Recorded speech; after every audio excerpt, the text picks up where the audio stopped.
vendoset për operimin e bajameve, fillimisht pacienti duhet të jetë në gjendje të mirë shëndetësore, të përgjithshme, të fillu prej mos të ketë rrjedhë të hundëve, do në gjendje gripoze, virale, bakteriale ose bakteriale, para përgatitja kupton marrjen e mostrave të gjakut, që të jenë në kufi të vlerave normale, dhe po ashtu bajamet duhet të jenë në gjendje të qetë, pa infeksione. Dhe kjo është e tëra para përgatitje për operim të bajameve.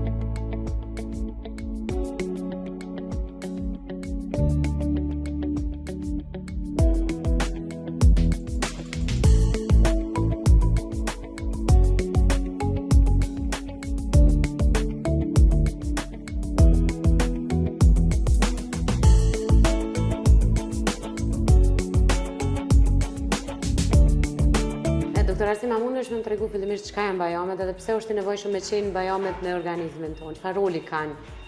Fillimisht bajamet janë organe limfatike, të cilat janë të vendosur në lozhën, në hapësirën orofaringut, të dy anët, në anën e djathtë të majt, si edhe bajami i tretë ose në popullsisht njihet kreniku i tretë, përndryshe adenoidi.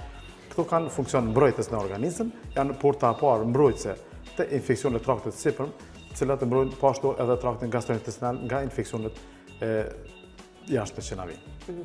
Pse janë me të atakune, shumë ka pacienta, çdo ditë më shumë numri ku pacientët duhet me operu bajame. Cilat janë ato shenjat që bajame duhet me i largu? Atëherë, si rregull i që vendos në operimin e bajamës është kur ato kanë së paku 3 pezmatime brenda një viti, të shoqëruar për 3 vite rresht. Minimalisht 3 pezmatime, maksimum 5 pezmatime brenda një viti. Për 3 vite kur i mbledhen, nëse bëhen gjithë këto 15 pezmatime, atëherë këta janë kandidat për operimin e bajameve.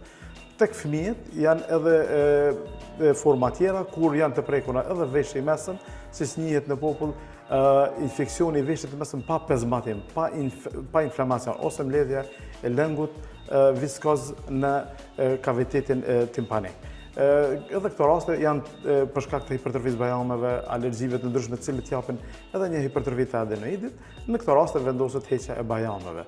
Meqenëse si porta e parë mbrojtëse në organizëm, atëherë këto janë edhe të atakuara më së shpeshti për secilit organ ndaj agjenteve të jashtëm inflamator, dhe kështu marrin primatin e parë mbrojtës në organizëm bajamet. Në këto raste, kur kemi pezmatime të shpeshta, siç që thamë, atëherë marrim një vendim për largimin e tyre.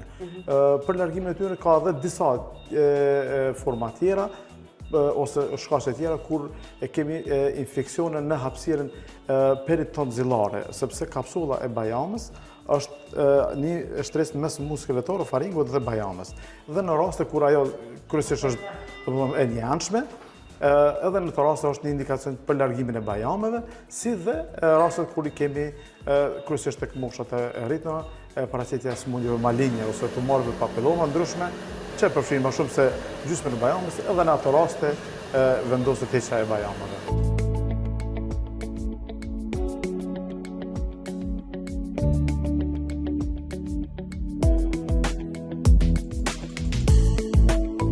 A ka komplikacione si operacion?